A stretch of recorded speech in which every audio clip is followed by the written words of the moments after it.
Hi, I'm Lauren and welcome to my craft room. Today I have a Halloween card for you that was inspired by the look of a haunted house on a hill. I used two different lawn fawn sets and I'm really excited to share with you how I put it together.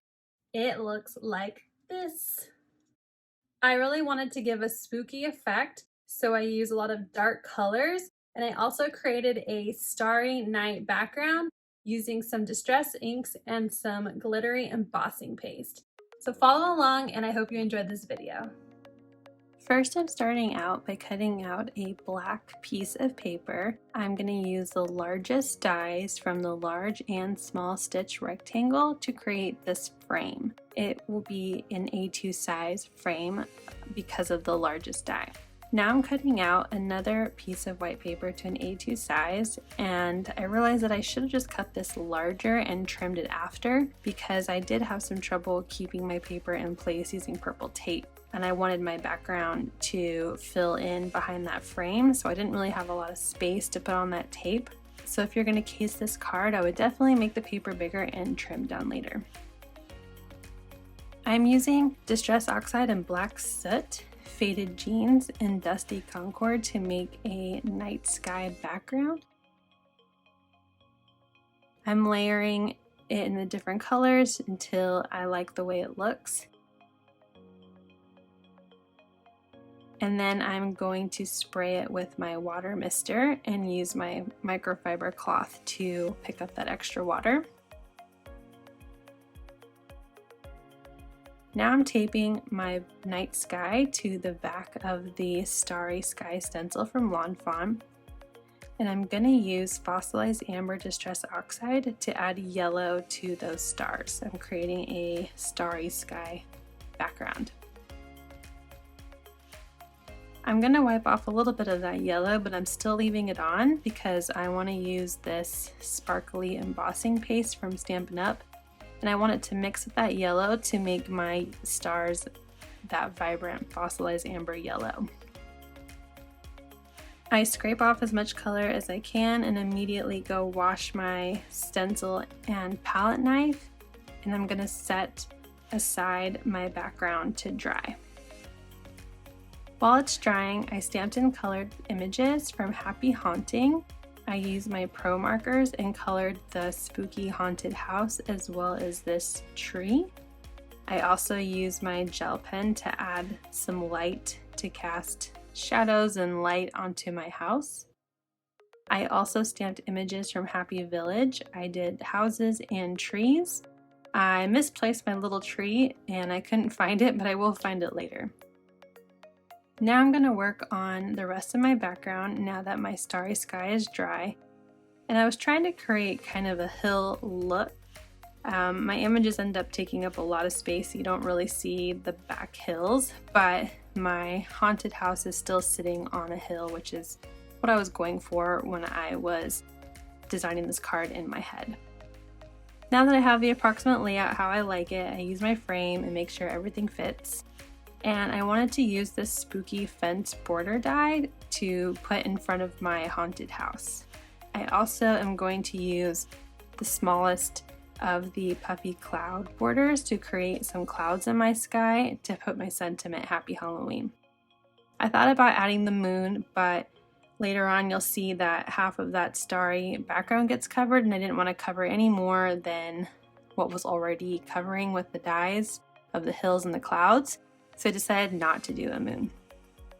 Now I'm placing my front hill where I want to cut it with the frame as a guide, and I'm going to use some low tack purple tape to keep it in place and run it through my die machine. Now that I have my front hill, I wanted to get my background glued onto a card base. I cut an A2 card base out of my 110 Nina cardstock. And I'm using really strong tape to adhere this background to that base.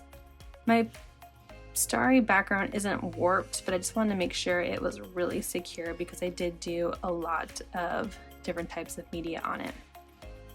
So now I'm layering the back two hills behind my front hill, and I'm placing where I want it to go using my die and houses as a reference.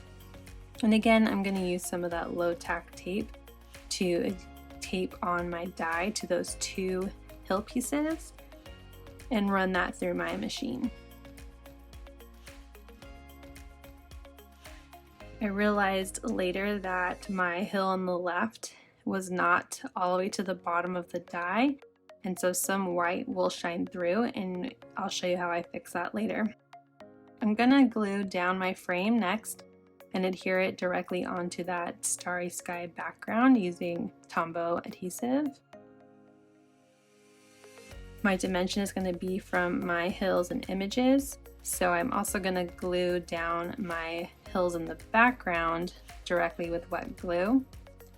And you'll see here that I made a mistake and didn't lower my black paper low enough or use a large enough piece, and it will be covered with a large hill, so I'm going to use black foam squares to kind of hide where that white is, so if you're looking at the card from bottom, you don't see that white paper shining through. And I'm adhering that front hill onto the card base. Next, I'm going to pop up my trio of houses to the right. Again, also using black foam squares. Since this is a dark Halloween card, I'm excited to use these. I don't like to use them all willy-nilly. I like to save them for darker cards, so they only get used around this time of year. I decided to put the small tree behind the single house, but I wanted to use my large tree, but I wasn't sure where, so I decided to layer it in front of that large house so you can see it peek out just a bit behind the haunted house. I don't know if anyone likes to use all their images that they cut in color on a card. Not very good at saving them for something else. I spent all that time coloring and cutting, and I want to use it. Because my front hill is popped up and I'm popping up the haunted house with one foam square, I'm going to double up on the foam squares above that hill onto the sky to keep my house even. Next, I'm layering on that spooky tree with some wet adhesive behind the haunted house on that front hill, and now I'm going to figure out how I want my fence to sit. I decided to cut it with that smaller rectangle die that I use for my frame so it fits perfectly on that hill. I cut some of the smaller foam squares in half to pop up the fence in front of the house. Now there are two little pieces that are kind of loose and I was afraid of them getting snagged, so I'm just using some wet glue to adhere them to the card. It's not obvious that they're not popped up there and it just keeps it from ripping. I cut out a piece of white cardstock using that puffy cloud border and the smallest of those rectangle dies, and I'm using Lawn Fawn ink and Manatee to distress my clouds. I want it to look dark and spooky, and I'm going to use my black licorice ink to stamp the sentiment Happy Halloween onto the clouds. Next, I'm going to pop this up as well. I thought 3 large foam squares would be enough to keep it popped up on the card, but it was a little bit larger, so I stuck a few smaller foam squares under there just to help keep that cloud secure and popped up.